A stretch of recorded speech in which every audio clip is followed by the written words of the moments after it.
ingkang dereng masang gendera nggih mboten tak anjurke nang dalem masang gendera senajan omahe ora pinggir dalan ana sing takon masang wong ora pinggir dalan kok ora kaya ngono kuwi mung garek masang kuwi kok ora gelem nek mbiyen mbah-mbah kula lak rekoso gelut karo londo nggih mboten iki rekoso tembak-tembakan mung garek masang gendera kok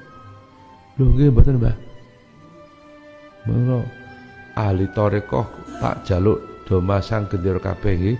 senajan omahe nang jero pasang gendera syukur tambah umbul-umbul nggih mboten niku niki niku bentuk mensyukuri kemerdekaan ngoten biyen rekoso nggih mboten zaman wong tuane kula jenengan rekoso